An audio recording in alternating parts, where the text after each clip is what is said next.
아미타불 그 부처님의 몸매는 황금빛이고 그 모습에서 나는 광명이 비교할 수 없다.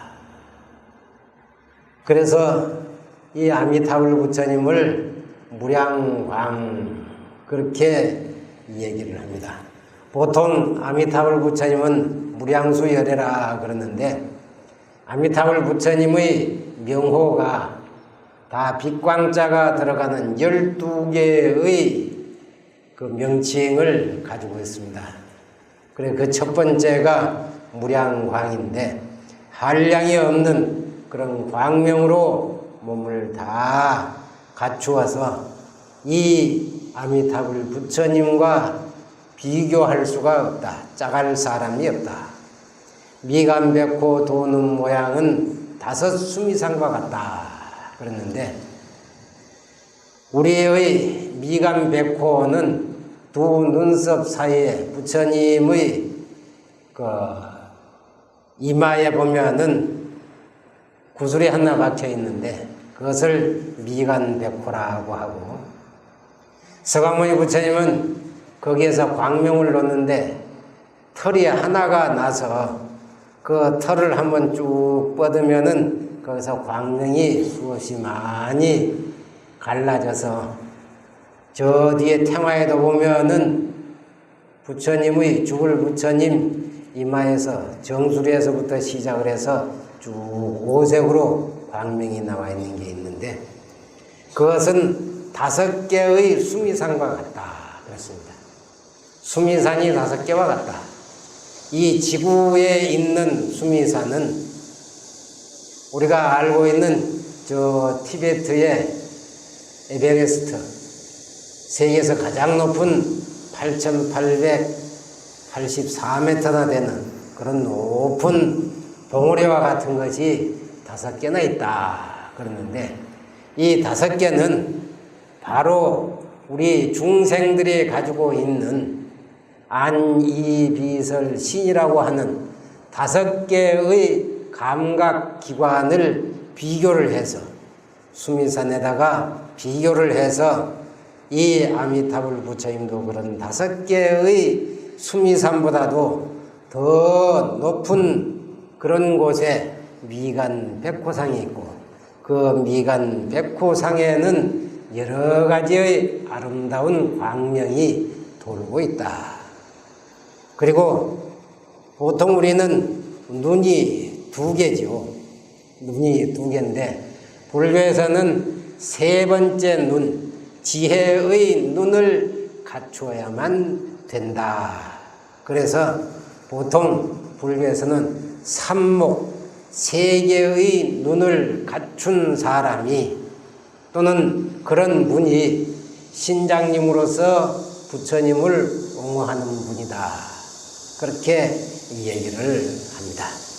그런데 아미타불 부처님은 그 맑은 눈이 마치 바다 4개와 같다. 그러니까 눈이 4개라는 얘기죠. 4개.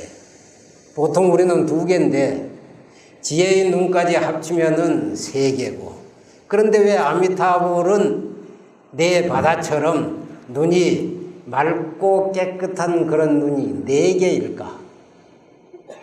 궁금하지 않으세요? 좀 궁금하죠?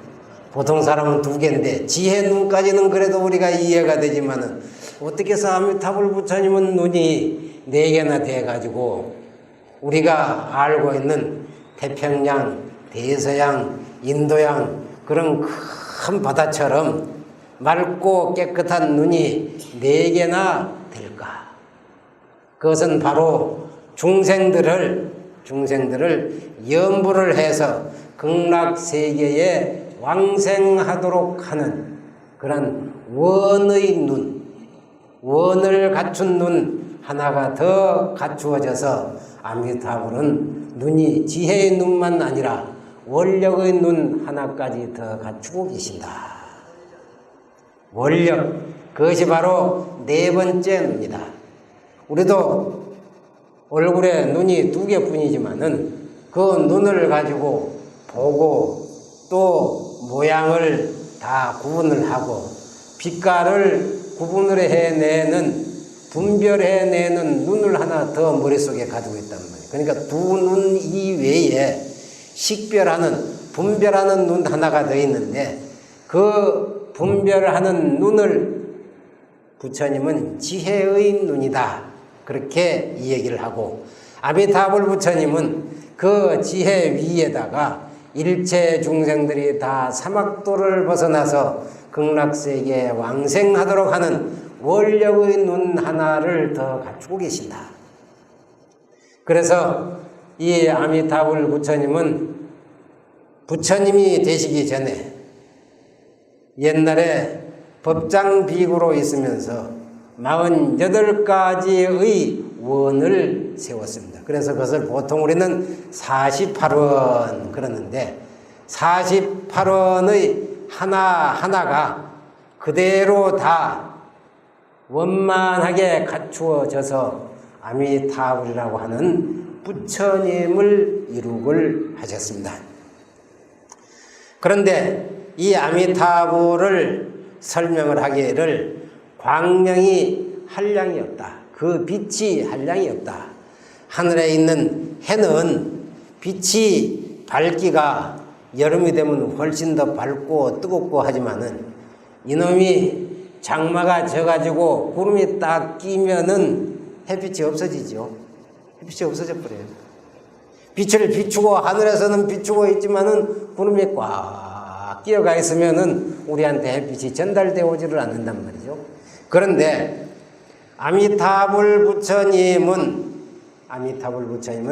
그 몸에서 한량이 없는 광명을 비추는데 그 광명의 줄기 하나하나마다에 부처님의 세계가 다 있어. 그것이 한량 없는 화신의 부처님을 나타내는 것이다. 보통 우리는 서가모니 부처님을 처음 배워하신 서가모니 부처입니다. 그래서 화신불이고 응신불이다 그러죠. 그리고 원래는 화엄경에서 이야기하는 대로 법신불인 비로고자나 부처님은 따로 계신다 그렇게 얘기하는데 아미타불 부처님이 법신이고 그 광명을 놓은 속에 화신 부처님이 수없이 많아. 우리 머리로 헤아릴 수도 없어. 그래서 항아사 겁을 다 지나도 그 화신 부처님을 다 헤아릴 수가 없다. 그렇게 표현을 했습니다. 보통 일겁을 1860만 년을 일겁이라 그럽니다. 1860만 년. 1860년이 아니고 우리가 100년을 산다고 하더라도 36,500일인데 365일이니까 36,500일인데 100년. 그런데 이 일겁을 18,600억 년, 만년 그랬으니까 일겁 그러면 한량도 없이 많은데 그 겁을 일소겁이라고 하고 일소겁 20개가 모여야 일중겁이라고 하고 중겁 20개가 모여야 일대겁 그럽니다. 그래서 보통 겁 그러면 일대겁을 얘기하는데 일소겁이 18,060억 년이니까 억년이란 말이에요. 억년. 그러니까 거기다가 20 곱하기 20 곱하기 20을 하면은 우리 머릿수로는 헤아릴 수도 없어. 그런데다가 그 겁이 인도에 흐르는 겐지스 강의 모래알 만큼 많은 숫자다 이 말이에요. 그러니까 겐지스 강 모래는 우리 한강 모래보다도 훨씬 더 가늘어요. 밀가루처럼 아주 고와. 그러니까 그 겐지스 강 모래 하나를 겁으로 쳐서 그것을 다 헤아려도 겐지스 강에 있는 모래가 얼마나 많겠어요. 우리 한강이 몇 리예요? 낙동강 해봐야 700리 그러는데 한강은 그보다는 좀 짧단 말이에요. 500리밖에 안 돼. 거기에 있는 모래 다 쳐도 못 헤아릴 건데 겐지스 강은 그게 수천리야, 수천리. 저 히말라야에서부터 흘러내려가지고 인도에 인도양까지 다시 흘러 들어가야 되니까 그 강가에 있는 모래가 한량없이 많은데 그 모래만 해도 많은데 모래 하나를 한 대겁으로 치니까 그 수없이 많은 그 광명 속에 그 많은 화신 부처님이 계시는데 그분들이 다 48가지 큰 원을 세워서 중생들이 다 구품연대에 태어나기를 바란다 그랬습니다. 보통 구품연대 그러면은 하품 하생에서부터 상품 상생까지 그러면 9개란 말이야. 하품 하생, 하품 중생, 하품 상생, 중품 하생, 중품 중생, 중품 상생, 상품 하생, 상품 중생, 상품 상생. 그래서 우리가 극락세계에 왕생하기를 비는 부모님들을 다 그렇게 천도할 때 상품 상생하시기를 바라납니다. 극락 가운데서도 제일 좋은 극락세계 상품 상생하기를 바랍니다. 그런데 이 상품 상생의 구품 연대가 하나만 있는 게 아니에요. 하나만 있는 게 아니고 화신 부처님이 있는 곳마다 구품 연대가 다 있단 말이에요. 그러니까 아무리 많은 중생들이 극락세계를 가더라도 극락세계가 꽉 차지를 않아. 항상 한쪽이 비어가 있어. 극락세계가 상품 상생이 한 개만 있는 게 아니고 화신 부처님 한 분 한 분마다 구품연대가 다 있으니까 그걸 숫자로 헤아리려고 그러면 더 많단 말이야. 겐지스강 모래에다가 한 겁으로 쳤는데 거기다 또 다시 구를 곱하면은 그거는 더 말할 수도 없어. 그래서 우리의 생각으로 미칠 수가 없다. 사량 분별로는 그것을 헤아릴 수가 없고 생각으로서는 미칠 수가 없고 소견을 아무리 짜내도 그 세계를 다 어떻게 표현할 수가 없어서 무량무변이다. 그렇게 표현을 하는데 이와 같이 그 화신 부처님들이 한 분 한 분 다 48가지 원을 세워서 중생들을 다 구품연대로 인도를 하고 계신다. 그런데 이 구품연대의 상품 상생을 하려면은 왕생 극락을 하려면은 조건이 있어요. 조건이 뭐냐 하면은 신념 왕생원이다. 아미타불을 10번만 부르는데 한번 불러볼까요? 자, 한번 불러봅시다. 나무 아미타불 나무 아미타불 나무 아미타불 나무 아미타불 나무 아미타불 나무 아미타불 나무 아미타불 나무 아미타불 나무 아미타불 나무 아미타불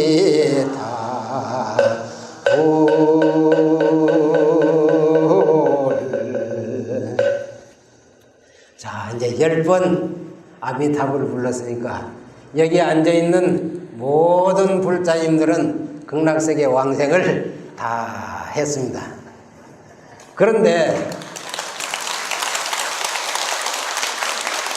그런데 조건이 하나가 또 있습니다. 뭐냐 하면은 지극한 마음으로 잡생각이 없이 불러야 된다 그랬단 말이에요. 10번 부르는 동안에 다른 생각 들어가 있는 보살님 극락세계에 못 가. 그러니까 한 번 더 부를까요? 지극한 마음으로. 부르다 보면 시간 다 가고 내가 하고 싶은 얘기 다 못하니까 앞으로 이제 아미타불을 부를 때는 지극한 마음으로 다른 잡생각 없이 불러야 되는데 그것이 첫 번째 조건이고 두 번째로는 극락세계가 있다는 걸 꼭 믿어야 된다. 두 번째로. 염불을 할 때는 지극한 마음으로 해야 되지만은 두 번째로는 극락세계가 있다는 것을 꼭 믿어야 돼. 우리가 생각하기로는 극락세계가 우리가 살고 있는 이 사바의 세계에서 10만 8천리를 지나가는 곳에 있다. 그래서 지난번에 제가 한번 설명을 하면서 뭐라고 했느냐면은 신말리라고 하는 것은 십악업, 탐심, 진심, 치심, 그 다음에 망업, 기업, 양설, 악구, 살, 도, 이 10가지를 신말리라고 상정을 했다. 그리고 팔정도를 실천을 하는 것, 그것이 바로 10만8천리다. 그렇게 한번 제가 설명을 했는데, 이거는 이론적인 설명이고, 극락세계가 여기서 10만8천리 지나가면은 우리가 살고 있는 이 세계처럼 황금으로 땅이 되고 아미타경대로 팔공덕수가 흐르고 그 모든 나무는 다 금, 은, 유리로 다 만들어져가 있고 거기에는 갖가지 보배로 영락구슬이 달려있고 거기에 새가 있어서 노래를 부르는데 그 노래소리는 다 나무아미타불을 부르고 있다. 그게 극락세계를 설명하는 아미타경의 내용인데 그런 세계가 분명히 존재한다고 꼭 믿는 거예요. 그냥 이론적으로 믿고 이해하고 그런 수준이 아니고 틀림없이 있다. 극락세계는 틀림없이 있다고 믿는 것이 두 번째 조건입니다. 그 다음에 연부를 하면서 나는 꼭 극락세계에 왕생해야 되겠다. 가야 되겠다. 그러한 마음을 가져야만 됩니다. 그런 원을 갖지 않으면 극락세계에 갈 수가 없습니다. 그런데 극락세계는 우리가 얘기할 때 앞에서 얘기했듯이 십악업하고 팔정도를 닦는 사람이 가는 곳이라서 10만8천리나 떠나 있는 곳이다. 그렇게 표현을 했는데 관무량수경이나 무량수경에서는 뭐라고 했느냐 하면은 아무리 오역죄를 지은 중생이라고 하더라도 아미타불을 믿고 극락세계가 있다는 것을 믿고 연부를 하면은 틀림없이 극락세계에 간다. 왜 그러느냐? 오역죄를 지은 사람, 오역죄는 아버지도 죽이고 어머니도 죽이고 스님도 죽이고 아라한도 죽이고 화받은 스님들을 파괴하기도 하고 이간질도 시키고 했던 그런 죄를 지은 사람이라도 극락세계에 한번 다 원만 세우고 믿기만 하면 갈 수가 있다. 그 이치가 왜 그러느냐? 그 이치가 왜 그러느냐? 오역죄를 지은 사람은 성불을 못한다 그랬고 깨달음을 얻을 수 없다고 그랬는데 왜 그런 사람이라도 극락세계에 갈 수가 있느냐 하는 것입니다. 느금경에 보면은 25가지 수행하는 방법을 25원통이라 하는 것이 나와 있는데 그 24번째에 극락세계의 자보처인 대세지보살이 연불원통을 얻었다. 그런 것이 나옵니다. 25번째가 관세음보살님이 이근원통을 얻었다 하는 대목이 나오는데 대세지보살하고 관세음보살님이 그 25명의 깨달음을 얻은 보살들 가운데서도 마지막에 24번째하고 25번째 들어가 있단 말이에요. 관세음보살하고 대세지보살이. 그런데 관세음보살은 이근원통을 주장을 해서 제일 수승한 것이다. 제일 뛰어난 법이다. 그렇게 얘기를 하고 대세지보살은 그렇지 않는 것처럼 24번째다 딱 나눴단 말이에요. 그런데 옛날 스님네들은 원래 대세지보살의 연불원통이 25번째 가야 되는데 왜 관세음보살님의 이근원통을 25번째 제일 수승한 데다 넣었느냐? 그것은 이근원통은 수승한 사람 상상근기만 깨달음을 얻을 수 있다는 그런 내용이라는 거예요. 왜 그러냐 하면은 능엄경의 시초가 아란존자가 마등가라고 하는 무당집에 가가지고 무당집 딸하고 합방을 하려고 하는 순간에 부처님이 능엄주를 외워가지고 데려온 거거든요. 그래서 옛날 스님네들이 설명하기를 그것은 25원통 가운데 이근원통 관세음보살님을 25번째 둔 것은 아란존자한테 맞는 근기를 생각했기 때문에 그렇다. 아란존자는 원래 듣기를 좋아해가지고 부처님의 팔만대장경을 다 외웠던 분이거든.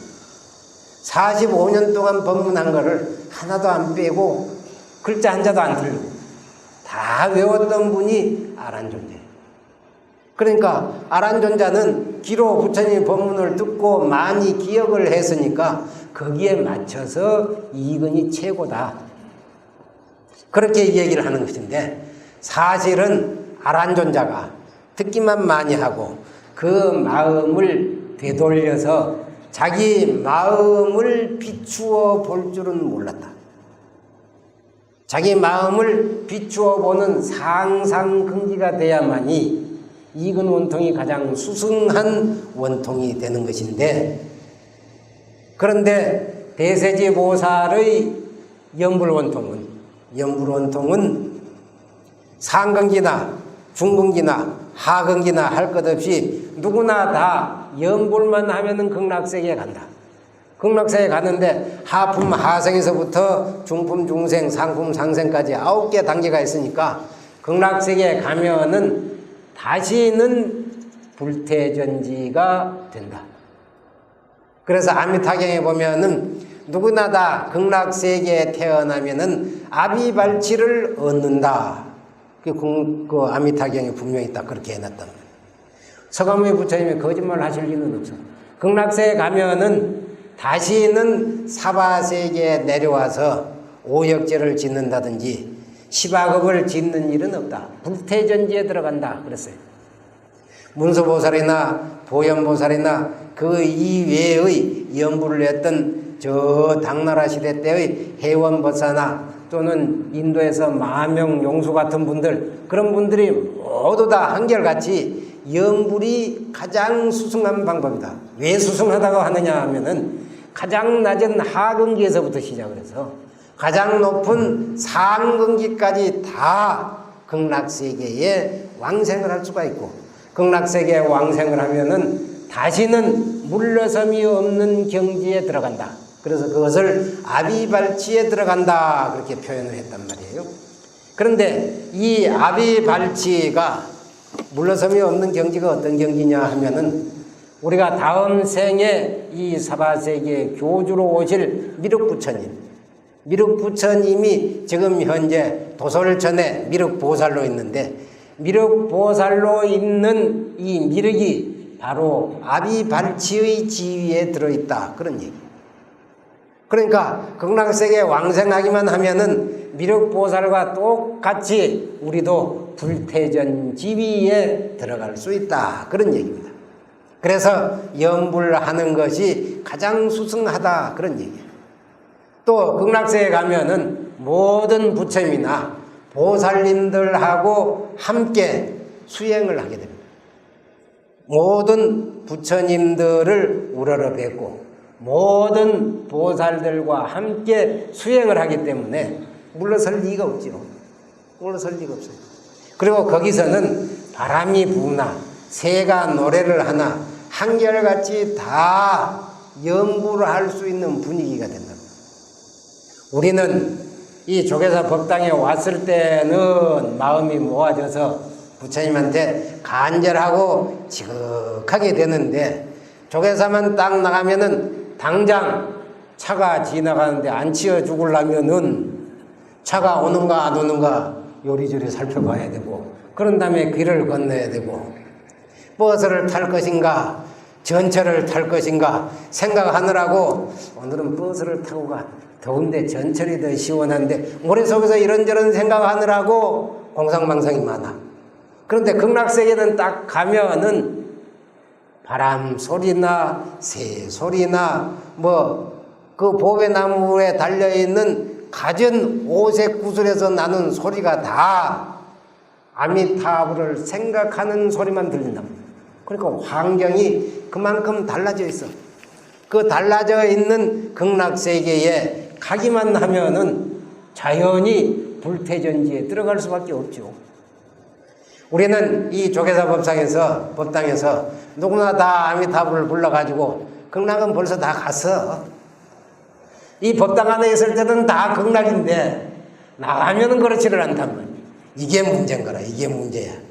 그래서 옛날 스님이 법문을 하기를 뭐라고 했느냐 하면은 염불하는 사람은 모름지기 신심이 간절하고 바른이니 늠름하여 생사의 윤회함을 슬프게 생각하고 번뇌 속에 헤매는 것을 아프게 여기어 아미타불 한마디를 부를 때에 곧 다른 소견이 없게 하되 마치 큰 불무더기에 불꽃이 타오르는 듯하여 무엇이든지 가까이 가기만 하면 타버리고 부딪히면 상할 듯이 간절하게 할지니라. 나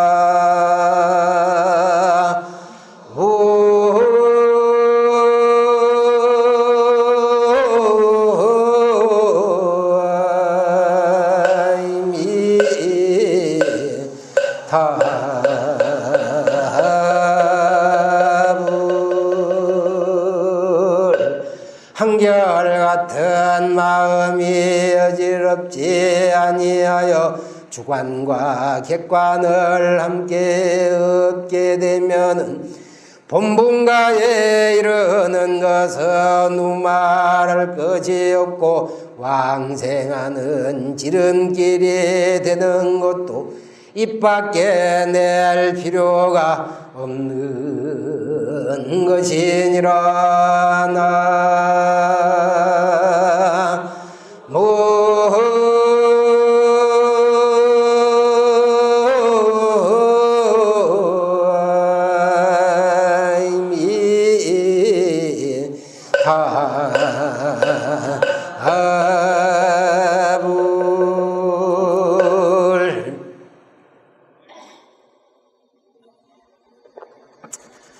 앞에서 얘기하면서 극락세계에 왕생을 하게 되면은 아비발치, 불태전의 지위에 들어간다 그랬는데, 불태전이 어떤 것이 불태전이냐? 첫 번째로는 위불태전이다 그렇습니다. 지위가 불태전이다 그런 얘기인데, 성현의 반열에 들어가서 다시는 범부의 지위로 떨어지지 않는다. 그러니까 다시는 중생이 되지 않고 보살이 된다. 그래서 위가 불태전이다. 그 지위가 성현의 지위에 올라가고 중생이 되지 않는다. 그래서 위불태전이다. 그렇게 얘기를 하고, 두 번째로는 행위 불태전이다. 행위.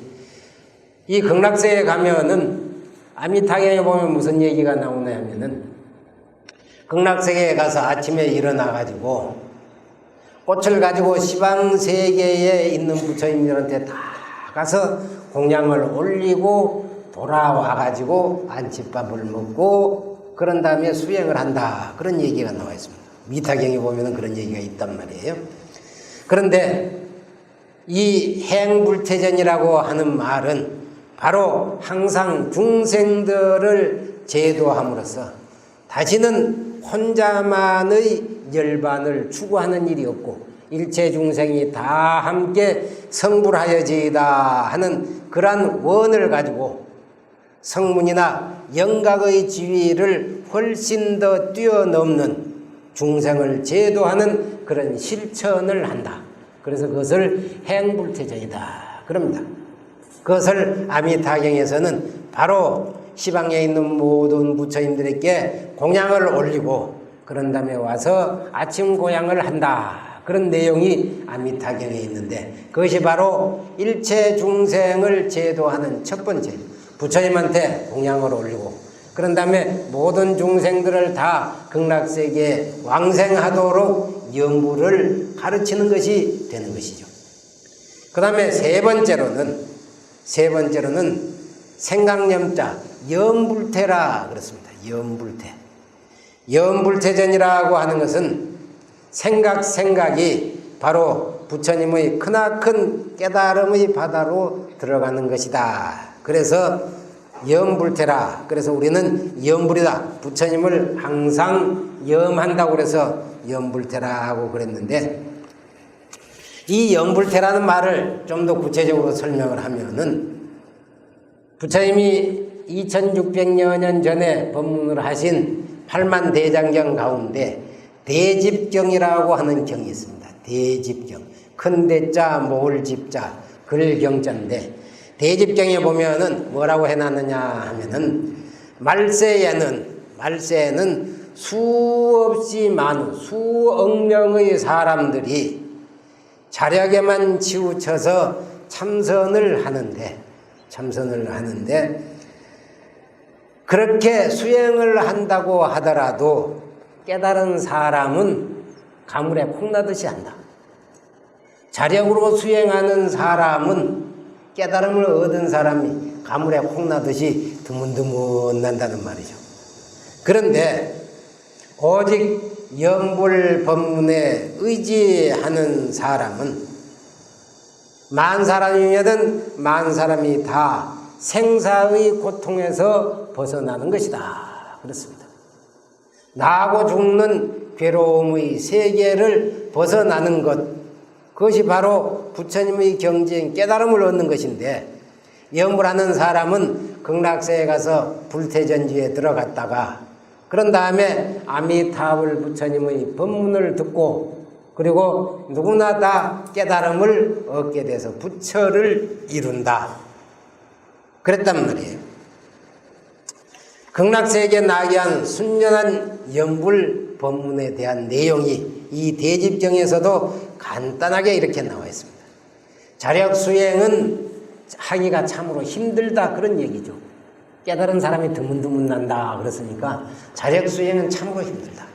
그런데 염불은 타력으로 하는 것은 부처님의 원력과 나의 정성이 합쳐져서 감응을 하게 되니까, 내가 부처님을 우러러 뵙고 그쪽을 향해서 항상 염불을 하게 되면은 부처님이 응답을 해 주신단 말이에요.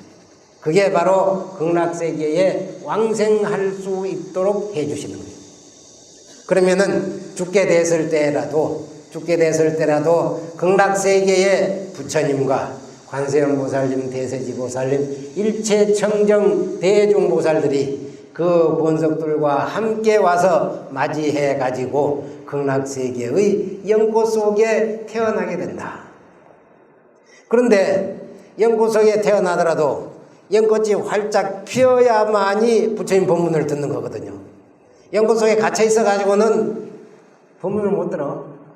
극락세계에 태어나는 거는 태어나는데 꽃이 활짝 피도록 염불을 해야 된단 말이지. 연꽃이 활짝 피면은, 연꽃은 꽃이 필 때에 그 씨방에 열매가 같이 들어 있습니다. 그래서 우리가 염주를 할 때 열매를 가지고 염주를 하는 이유가, 우리가 꽃처럼 만행 착한 일을 많이 하면은 그것이 바로 공덕이 돼서 깨달음의 밑거름이 된다. 그래서 우리가 염불을 할 때 연실을 가지고 염주를, 108염주를 만들어 가지고 그거를 돌리는 거거든. 보리자 염주도 돌리지만은 연실을 가지고 염주를 만들어서 돌리는 것도 그와 같습니다. 우리들이 근기에 부합하는 그런 염불 법문은 부처님의 깨달음의 경지, 그것을 열매 과자하고 깨달을 각자, 과각이라 그러고, 보리는 처음 시작인 원행, 인행시의 깨달음입니다. 그것을 빌려서 자성의 원통을 드러내는 것, 그것이 바로 염불 법문이다. 그런 얘기입니다. 앞에서도 얘기했듯이 여러 가지의 그 25 원통 가운데 능엄회상에서 관세음보살님의 이근 원통을 25번째에 놓았지만은 그 바로 앞에 대세지보살의 염불 원통을 놓아서 상중하 근기가 다 같이 염불을 해서 극락세계인 서방정토에 태어나기를 원하는 것이죠. 오직 염불을 해서 서방 정토에 왕생하기를 구하게 하는 이와 같은 정토 법문은 상상근기 사람들도 그 범위를 벗어나지 못할 뿐만 아니라 아주 낮은 하하근기의 사람들도 그 영역 속에 다 들어올 수 있는 것이 바로 이 정토의 법문, 염불 법문이다. 그럽니다. 상상근기는 이체에 입각해서, 이체라고 하는 것은 이치 이자하고 몸체자인데 이체에 입각을 해서 말하면은 국의 중생들이, 국에는 우리가 살고 있는 이 사바세계의 육도 중생 6가지다가 천상, 인간, 수라, 아기, 축생, 지옥까지 육도 중생이죠. 거기다가 성문, 영각, 보살까지를 국의 중생이라고 합니다. 10번째가 부처님의 세계고, 이 국의 중생들이 아미타불 부처님의 마음 가운데 다 들어있기 때문이다. 이치나 또는 그 근본 입장에서 살펴보면은 국의 중생들이 다 아미타불 부처님의 마음 가운데에 다 들어있다. 또 사상 측면에서 살펴본다면은 사토의 구품 중생들이, 사토라고 하는 것은 일사자가 아니고 넉사자입니다. 사토. 4개의 그 중생들이 각기 다르지만은 사토라고 하는 것은 이 세상에 태어나는 중생들은 태, 난, 습, 화로 태어나거든요. 그러니까 이렇게 태어나는 모든 중생들이 지위는 각각 달라. 그러니까 그 태어난 게 사람하고 짐승하고도 다르고, 또 사람하고 벌레하고도 또 다르죠. 또 사람이나 그 이외의 다른 변화에서 생기는 나비나 그런 거하고도 다르단 말이에요. 그렇지만은 끝내는 함께 결과적으로는 정토 극락세계에 다 함께 갔기 때문이다. 그랬습니다. 아까 이야기하면서 뭐라고 했느냐면은 우리가 오욕중재를 짓는다고 하더라도 염불만 열심히 그렇게 하면은 극락세계에 다 왕생한다. 그랬는데 마치 뭐와 같느냐 하면은 우리의 극락세계를 가려고 하면서도 서쪽으로 안 가고 동쪽으로 막 가는 수가 있거든. 동쪽으로 가는 수가 있다고 하는 것은 극락세계를 등지고 엉뚱한 짓을 한다 그런 말이야. 그러니까 오역 시박제를 짓는 것을 비유한 말이란 말이야. 동쪽으로 가는 것이. 그렇게 가다가 극락세계가 있다고 말만 듣고 고개만 딱 돌리면 어떻게 될까? 동쪽으로 아무리 도망을 가더라도 고개만 한번 싹 돌리면은 서쪽이란 말이야. 서쪽. 극락세계란 말이야. 극락세계. 그러니까 오욕중재를 아무리 많이 지었다고 하더라도 한 생각만 딱 돌이키면, 고개 한 번만 딱 돌리듯이 한 생각만 딱 돌리면은 바로 극락세계를 보는 거예요. 그때부터 극락세계를 믿고 거기에 아미타불이 있는 것을 믿고, 그리고 나도 극락세계에 염불만 열심히 하면은 왕생할 수 있다 하는 것을 믿고, 그리고 열심히 실천을 하면은 바로 극락세계에 갈 수가 있다.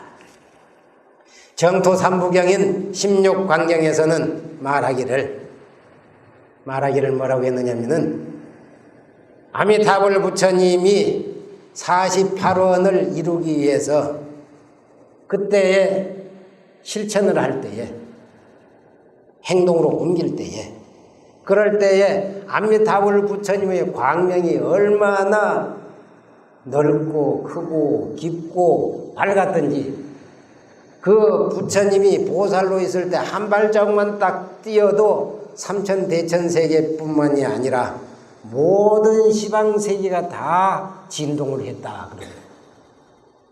그만큼 아미타불 부처님은 보살행을 할 때부터 한량이 없는 광명, 이 광명이 상징하는 것은 지혜입니다. 지혜는 어떤 사람은 예를 들어서 고등학교를 졸업을 했더라도 나누기 빼기밖에 못하는 사람이 있는가 하면은, 고등학교 졸업하고 인수분해를 하는 사람이 있는가 하면은 미분적분하는 사람도 있고, 사람마다 조금씩 다 다르단 말이에요. 똑같이 고등학교까지 졸업을 했는데도 아는 것은 조금씩 다를 수밖에 없어. 그처럼 모든 보살들이 인행시에 과거생에 보살로서 부처의 지위에 올라가기 전에 수행을 할 때를 원인인자, 행할행자, 인행이라고 그러는데, 그 인행시에 닦을 때에 다 차별이 있단 말이에요. 그런데 아미타불 부처님은 한 번 착한 일을 할 때마다 시방세계가 다 진동을 했다. 그러니까 그 빛이 무량광이었기 때문에 시방세계를 두루 다 비쳤으니까, 당신이 한 가지 착한 일을 하더라도 시방세계에 있는 모든 중생들에게 다 보였단 말이에요. 다 보니까 다른 사람들이 그것을 보고서 모범을 삼아서, 그래서 실천을 한 것이죠. 그래서 그것을 뭐라고 표현을 하느냐면은 황광훈조다 그랬어요. 향기 향자, 빛광자. 향기와 빛이, 훈자는 스며들 훈자예요. 훈수한다, 그래서 스며든다. 그리고 빛을 쫓자. 우리들한테 스며서 비치는 것이다. 우리들이 법당에 있다가 저 바깥에 떠 나가면은 향을 많이 피워가지고 몸에 향이 배어가지고, 나도 모르는데 바깥에 가면 보살 몸에서는 향기가 나네요, 그런단 말이에요. 그처럼 훈이라는 것은 몸에 배인다, 그런 얘기예요. 향기와 광명이 온 몸에 배어가지고 시방세계 모든 중생들을 골고루 비치는 것이다. 그것이 관세음 보살님이 인행시에 닦았던, 아미타불 부처님이 인행시에 닦았던 삼매예요. 황광훈조라고 하는 삼매를 닦아서 그 공덕이 성취가 돼서 48가지 원이 다 성취가 된 것입니다. 이 보살이 전신에서 나오는 자마금색 광명으로는 시방국토를 다 비추기 때문에 이 보살의 한 털구멍 속에서 나오는 빛을 보기만 해도 시방세계에 있는 무량한 부처님들도 다 맑고 깨끗한 광명을 볼 수가 있게 됐고, 이런 까닭에 이 보살을 무병광이라고도 하고, 무량광, 무병광, 무희광, 이런 광자가 든 12개의 이름을 갖추게 됐다고 합니다.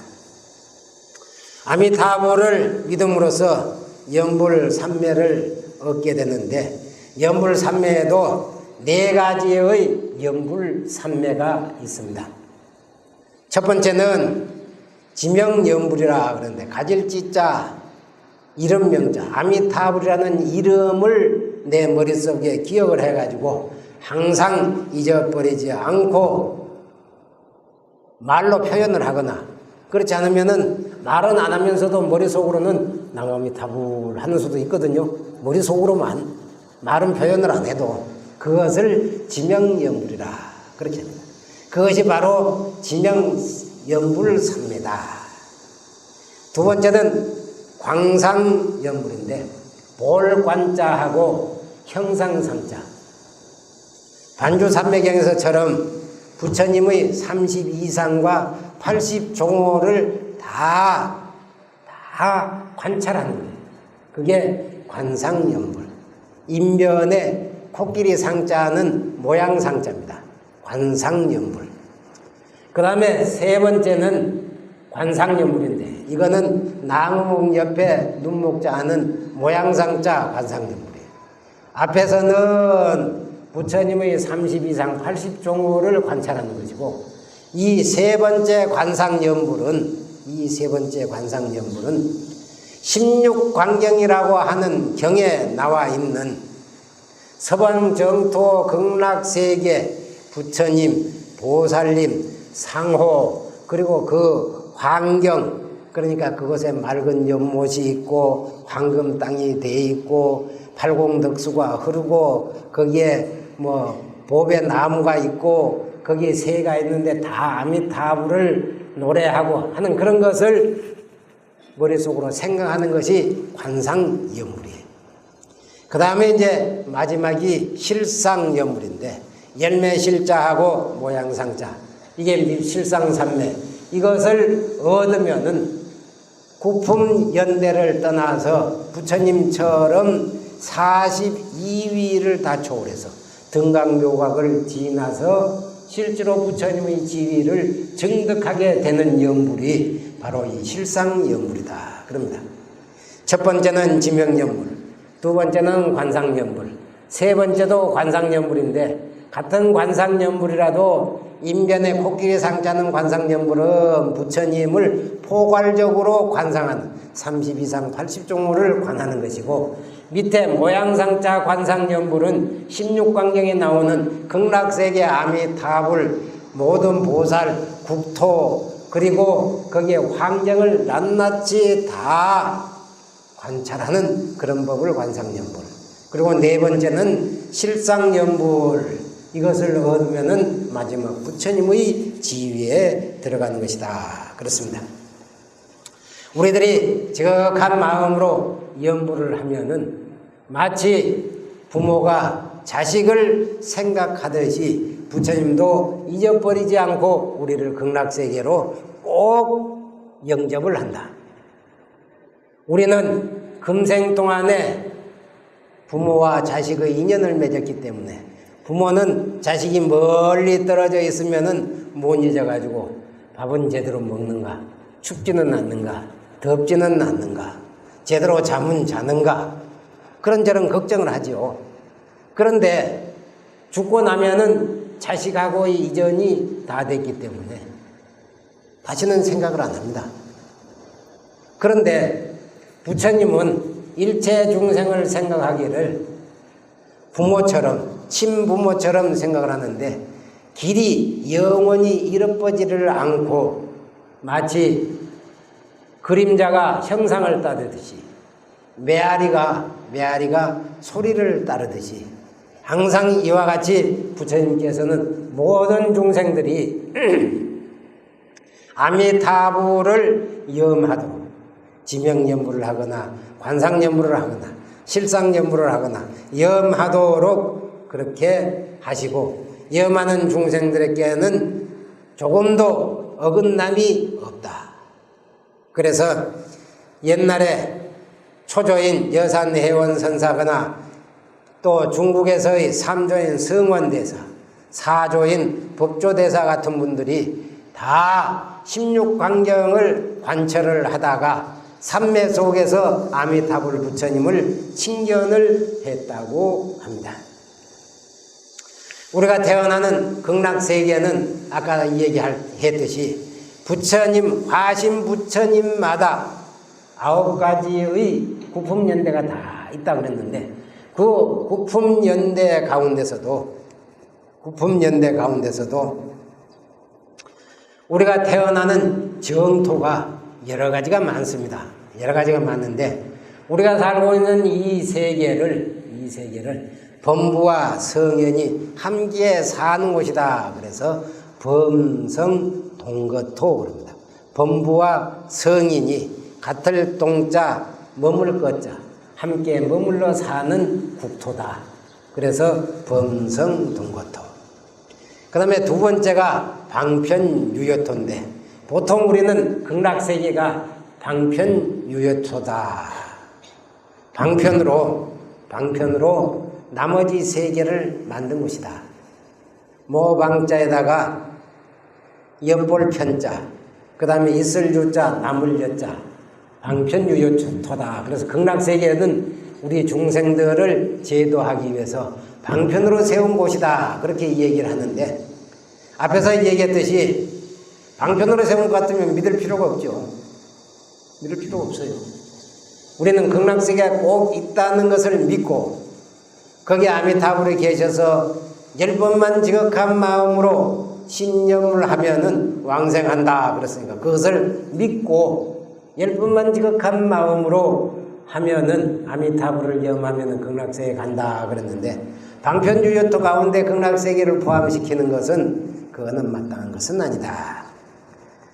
왜 그러냐면은 우리는 머릿속에 여러 가지 견사호, 견해를 가지고 번뇌를 일으킵니다. 그 번뇌인 견사옥이 끊어지면은 방편유효토라는 세계에 태어난다고 이 얘기를 합니다. 이 방편유효토에서 공부를 더 열심히 해서 견사옥을 다 끊고 나면은 실보장엄토라는 국토에 태어나게 되는데, 이 실보장엄토에 가려면은 모든 띠끌같이 많은 번뇌 망상을 다 끊어내야 된다 그럽니다. 그래야 실보장엄토에 태어날 수 있다 그래요. 이 실보장엄토에서 앞에서 얘기했던 견옥이나 사옥이나 이런 걸 다 끊고 법신, 해탈, 반야의 삼덕을 일심으로 염불해서 산란해지지 않고 그걸 다 갖추게 되면은 42개의 단계를 뛰어넘어서 상적광토에 태어난다. 항상상자, 고여적자, 빛광자, 국토토자, 나라토자, 그곳에 태어난다. 그렇게 말씀을 하셨습니다. 우리들은 이와 같은 극락세계가 있다는 것을 믿고 또 연보를 열심히 해서 부모만을 위해서 극락세계에 왕생하도록 그렇게 연구를 하는 게 아니고 내 스스로가 모든 번뇌망상을 다 끊고 극락세에 가면은 한 자식이 성불을 하면은 구족이 다 생천을 한다 그랬거든. 한 자식이 출가를 해서 정법을 닦으면은 구족이 다 극락세계에 간다 그랬어요. 그러니까 우리 불자님은 그와 같은 옛날 부처님의 성현의 말씀을 믿고 열심히 연구를 하시면은 나도 깨달음을 얻을 뿐만 아니라 부모들도 다 극락세계에 왕생을 하게 될 것입니다. 지금 여러분들과 내가 이 조계사 법당에서 이 아미타불, 오늘 미타제일이라고 해서 이 아미타불에 대한 법회를 함께 했는데, 이것은 전생에 심은 정토의 인인 씨앗, 그것이 원인이 되어 가지고 금생에 연을 만나서 비로소 이와 같이 정토 연불에 대한 법문을 듣게 됐고 아미타불을 염하는 수행을 닦게 됐습니다. 이러한 수승한 모임은 전생에 여러분들이 다 아미타불을 한 번이라도 염했기 때문일 겁니다. 우리들은 마땅히 이 세상이 무상해서 오래가지 못하죠. 앞에서도 얘기했듯이 우리가 100년을 산다고 하더라도 36,500일밖에 안 됐는데 마지막에 수만 번 들이쉬었다가 내뱉지 못하면 죽음이란 말이에요. 그러니까 내뱉지 못하면 그것이 바로 다음 생이에요. 다음 생. 죽고 나면 바로 다음 생이에요. 그래서 우리들은 지극한 마음으로 또 이 사바세계에 고통이 많은 것을 생각해서 애착할 것이 없다. 내가 지금 할 수 있는 것은 오로지 지극한 마음으로 염불하는 것뿐이다. 그런 생각을 가지시고 열심히 염불을 하시기 바랍니다.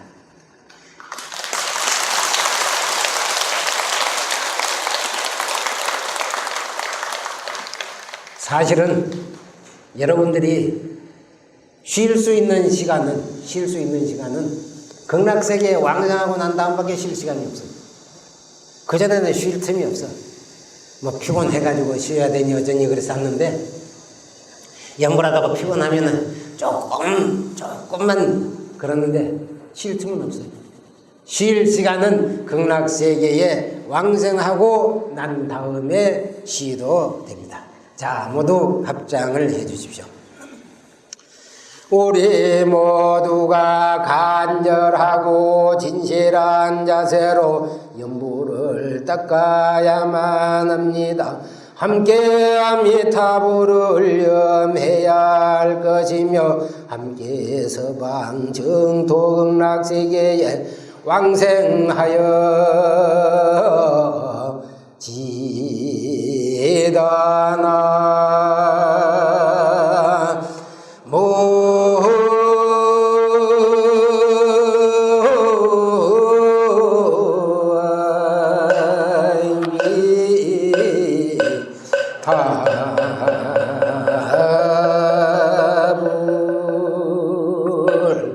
나무 서방 정토극락세계 무량소열의 불나무 아미타불